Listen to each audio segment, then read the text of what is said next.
आप सभी को मेरा सादर जय जिनेन्द्र। प्रतिवर्ष 10 लक्षण महापर्व के अंतर्गत आने वाली भाद्रपद शुक्ल दशमी को दिगंबर जैन समाज में सुगंध दशमी व्रत का पर्व मनाया जाता है।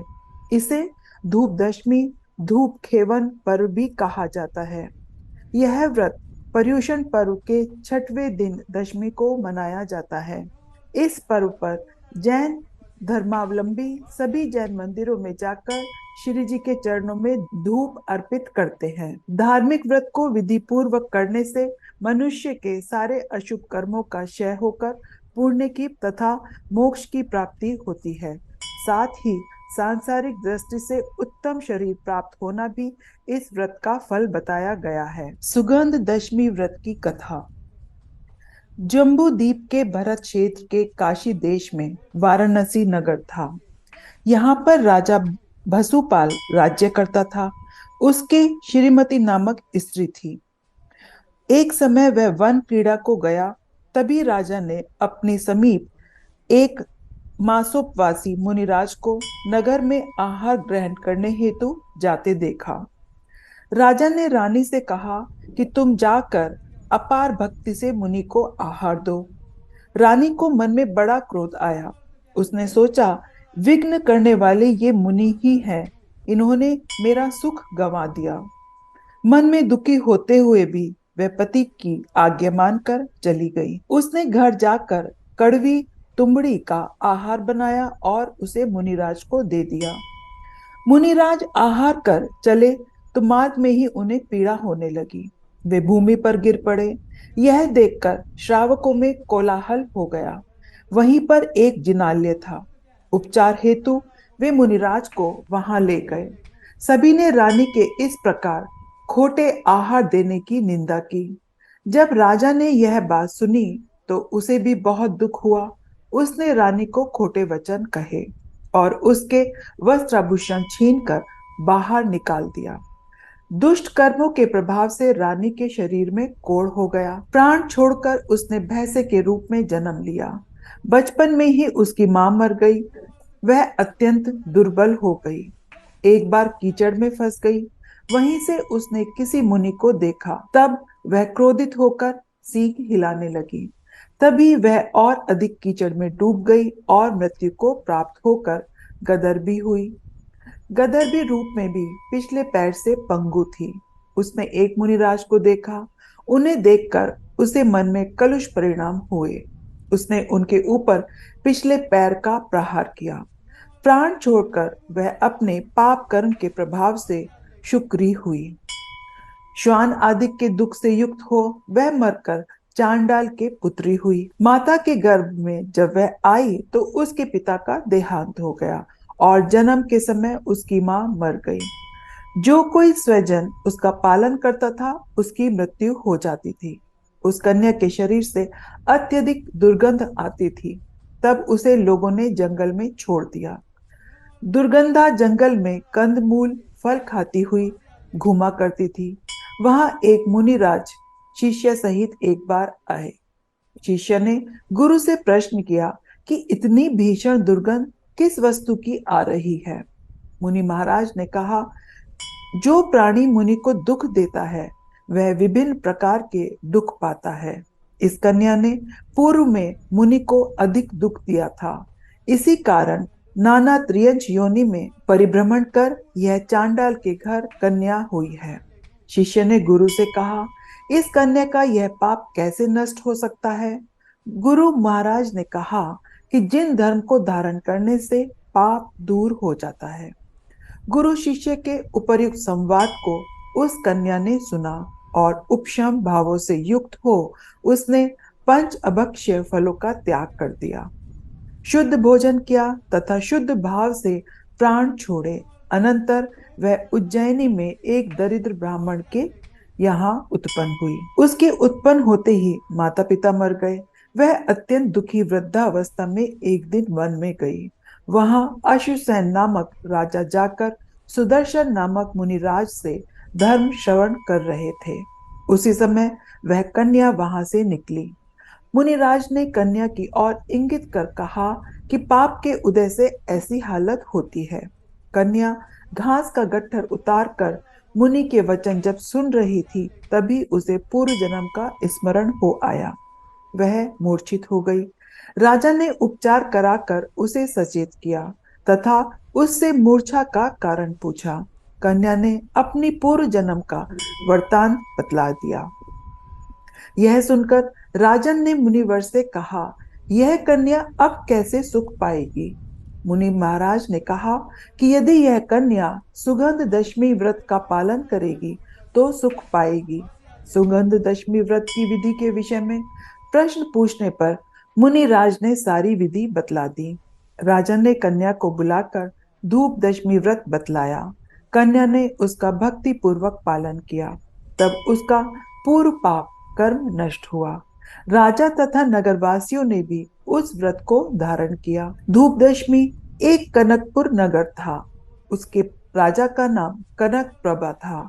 उस राजा की रानी कनकमाला थी। राजा के एक राज श्रेष्ठी था जिसका नाम जिनदत्त था। जिनदत्त की स्त्री जिनदत्ता थी। इन दोनों के उपर्युक्त पुत्री ने जन्म लिया। उसका नाम तिलकमती था।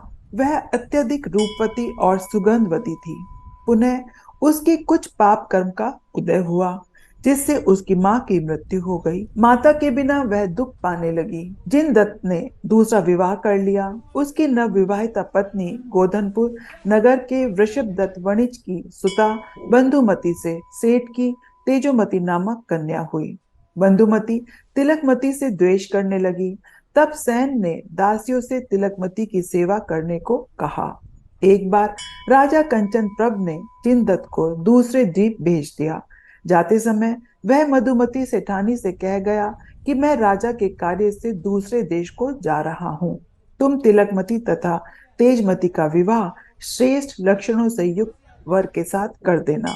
सेठ जिनदत्त चले गए। कन्या की सगाई वाले जो भी आते थे वे तेजोमती की अपेक्षा तिलकवती को अधिक पसंद करते थे। बंधुमती तिलकवती की निंदा करती थी, किंतु कोई भी उसकी बात नहीं मानता था। एक बार उसने तिलकवती को वर पक्ष को दिखलाकर तेजामती के विवाह का निश्चय किया। जब ब्याह के साथ सब लोग आए, तब तिलकवती का श्रृंगार करके उसे अपने साथ रात्रि में शमशान ले गई। वहां पर उसने चारों ओर 4 दीपक जलाकर रख दिए और बीच में तिलकवती को बैठाकर कहा कि यहाँ पर तुम्हारा पति आएगा, उसके साथ विवाह कर तुम घर चली जाना। ऐसा कहकर वह वहां से चली गई। आधी रात्रि के समय राजा ने अपने महल से शमशान की तरफ दीपकों की जलती हुई ज्योति को देखा और बीच में कन्या को देखा। देखकर मन में विचार आया कि यह देवता है या यक्षिणी है, अथवा किन्नरी है, अथवा कोई भी है, यहाँ क्यों आई है? ऐसा सोचकर तलवार लेकर वह वहां चला जहां तिलकमती बैठी थी। राजा ने तिलकमती से वहां बैठने का कारण पूछा। कन्या ने कहा कि राजा ने मेरे पिता को रत्नदीप भेज दिया है तथा मेरी माता मुझे यहाँ बैठा गई है तथा कह के गई है कि मेरा पति यहाँ आएगा। इस स्थान पर आप आए हो, अतः आप ही मेरे पति हो। यह सुनकर राजन ने उसके साथ विवाह किया। राजा जब प्रातः जाने लगा तो तिलकवती ने उससे कहा, तुम तो मेरे पति हो, मेरा उपभोग कर अब तुम कहाँ जा रहे हो? राजा ने उत्तर दिया कि मैं प्रतिदिन रात्रि को तुम्हारे पास आऊंगा।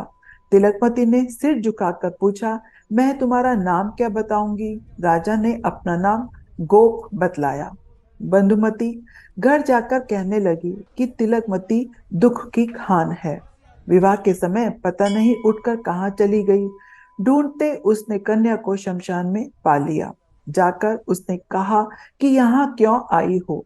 क्या तुझे भूत प्रेत ले गए थे? तिलकवती ने हर्षित होकर कहा कि हे माता, जैसा तुमने कहा था वैसा ही मैंने किया। बंधुमती जोर से कहने लगी कि यह असत्य बात कह रही है। ऐसा कहकर वह उसे घर ले आई। उसने घर आकर उसके पति के विषय में पूछा। तिलकमती ने कहा कि मैंने गोप से विवाह किया है।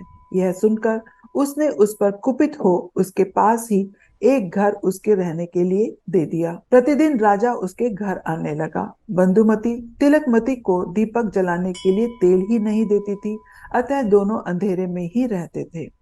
कुछ दिन बीत जाने पर बंधुमती ने तिलकमती से कहा कि तू ग्वाले से आज कहना कि मुझे 2 बुहारी लाकर दे जाना। रात्रि में तिलकमती ने अपने स्वामी से माता को देने के लिए 2 बुहारी मांगी। राजा ने दूसरे दिन स्वर्ण में सीकों वाली तथा रतन में मूठ वाली 2 बुहारी लाकर तिलकमती को दे दी। साथ ही उसे उत्तम 16 आभूषण तथा वस्त्र दिए। तिलकमती ने तब राजा के चरण धोकर उन्हें केशों से पूछा। प्रातःकाल राजा अपने महल गया। तिलकमती ने बंधुमती को दोनों बुहारी दे दी तथा उसे वस्त्र एवं आभूषण भी दिखाए।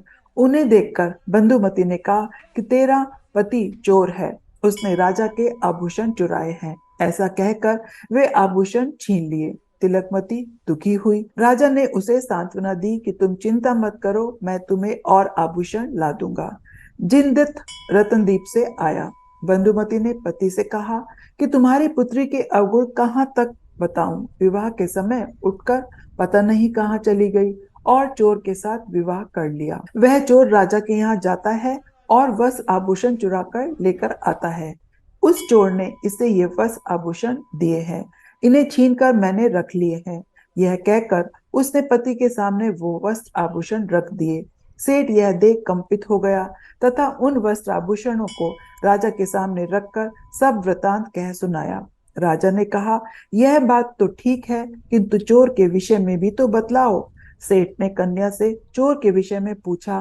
कन्या ने कहा, मेरी माता मुझे घर में दीपक जलाने के लिए तेल ही नहीं देती थी, अतः मैंने अपने पति का मुंह नहीं देखा, किंतु मैं एक तरीके से पहचान सकती हूँ कि मैं प्रतिदिन पति के आने पर उनके चरण धोती थी। चरणों को धोकर मैं पति की पहचान कर सकती हूँ। सेठ ने जाकर राजा से ये बात कही। राजा ने कहा कि चोर का पता लगाने के लिए हम आज तुम्हारे घर आएंगे। सेठ ने घर जाकर तैयारी की। राजा आया, सारी प्रजा इकट्ठी हुई। तिलकमती नेत्र बंद कर सभी के चरण धुलाने लगी, किंतु सभी के विषय में वह कहती जाती थी कि यह मेरा पति नहीं है। जब राजा आया तब उसके चरण धोकर उसने कहा, यह मेरा पति है। राजा हंसकर कहने लगा, इस कन्या ने मुझे चोर बना दिया है। यह सुनकर तिलकमती कहने लगी, चाहे राजा हो या कोई और, मेरा पति तो यही है। उसकी बात सुनकर सब हंसने लगे। राजा ने कहा कि आप लोग व्यर्थ हंसी मत कीजिए, इसका पति मैं ही हूँ। लोगों के पूछने पर राजा ने सारा वृतांत कह दिया। सारे लोगों ने कहा कि यह कन्या धन्य है जो कि इसे राजा जैसा पति पाया। पूर्व जन्म में इसने व्रत किया, इसका यह फल इसे प्राप्त हुआ है। सेठ ने भोजन कराकर सबके समक्ष इन दोनों का विवाह करा दिया। राजा ने तिलकमती को पटरानी बना दिया। एक बार राजा अपनी रानी के साथ जिन मंदिर गया हुआ था, वहां उसने शुद्ध सागर मुनि के दर्शन किए तथा उनसे प्रश्न किया कि मेरी यह रानी इतनी रूप संपदा वाली कैसे हुई। मुनि महाराज ने मुनि निंदा से लेकर सुगंध दशमी व्रत धारण करने इत्यादि की सारी कथा कह दी। इसी अवसर पर उसने जिनेन्द्र देव, जिन शास्त्र और जिन गुरु को प्रणाम किया। अनंतर वह महादेवी तिलकमती के चरणों में आ गिरा। वह बोला, स्वामिनी, अपने विद्याधर रूप पूर्व जन्म में तुम्हारे ही प्रसंग से मैंने सुगंध दशमी व्रत का अनुष्ठान किया था। उसी व्रत अनुष्ठान के प्रभाव से मैं स्वर्ग में महान रिद्धिमान देवेंद्र हुआ हूँ। हे देवी, तुम मेरे धर्म साधन में कारण हुई हो, अतः तुम्हारे दर्शन के लिए मैं यहाँ आया हूँ।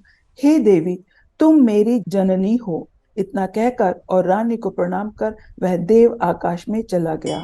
यह दृश्य देखकर सभी को सुगंध दशमी व्रत पर और भी अधिक दृढ़ श्रद्धा हो गई। सभी प्रसन्नचित होकर अपने घर गए। तिलकमती ने सुगंध दशमी व्रत ग्रहण कर प्रयोपगमन धारण किया और समाधि मरण किया। अतः वह स्त्री पर्याय को छोड़कर ईशान्य स्वर्ग में 2 सागर की आयु वाला देव हुआ। आगामी भव में उसे संसार से मुक्ति रूप अद्भुत फल प्राप्त होगा। आप सबको मेरा सादर जय जिनेंद्र।